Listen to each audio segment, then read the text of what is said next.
రెండు తెలుగు రాష్ట్రాల్లో వర్షాలు ఏ స్థాయిలో ఉన్నాయో అందరికీ తెలిసిందే. ముఖ్యంగా ఏపీలో అయితే భారీ ఎత్తున వరదలు పడడంతో పలు ప్రాంతాల్లో వరదలు ముంచెత్తాయి.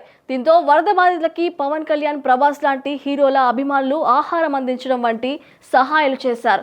మరి లేటెస్ట్ గా ఇదే ప్రభాస్ నటించిన భారీ చిత్రం కల్కి 2898 ఏడి మేకర్స్ రేపటి కోసం అంటూ ఏపీ సీఎం రిలీఫ్ ఫండ్ కి వరద బాధితుల కోసం ఆర్థిక సహాయాన్ని అందించారు. మొత్తంగా 25 లక్షల రూపాయలు వారికి సహాయార్థం ఏపీ సీఎం రిలీఫ్ ఫండ్ కి అందిస్తున్నామని, ఈ కష్టకాలంలో అందరూ అండగా ఉండాలి అని వైజయంతి మూవీస్ వారు రేపటి కోసం ఒక అడుగు ముందుకేశారు.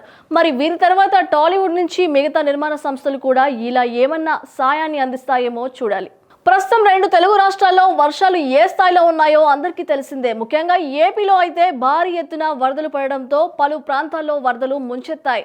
దీంతో వరద బాధితులకి పవన్ కళ్యాణ్, ప్రభాస్ లాంటి హీరోల అభిమానులు ఆహారం అందించడం వంటి సహాయాలు చేశారు. మరి లేటెస్ట్ గా ఇదే ప్రభాస్ నటించిన భారీ చిత్రం కల్కి 2898 ఏడి మేకర్స్ రేపటి కోసం అంటూ ఏపీ సీఎం రిలీఫ్ ఫండ్ కి వరద బాధితుల కోసం ఆర్థిక సహాయాన్ని అందించారు. మొత్తంగా 25 లక్షల రూపాయలు వారికి సహాయార్థం ఏపీ సీఎం రిలీఫ్ ఫండ్ కి అందిస్తున్నామని, ఈ కష్టకాలంలో అందరూ అండగా ఉండాలి అని వైజయంతి మూవీస్ వారు రేపటి కోసం ఒక అడుగు ముందుకేశారు. మరి వీరి తర్వాత టాలీవుడ్ నుంచి మిగతా నిర్మాణ సంస్థలు కూడా ఇలా ఏమన్నా సాయాన్ని అందిస్తాయేమో చూడాలి.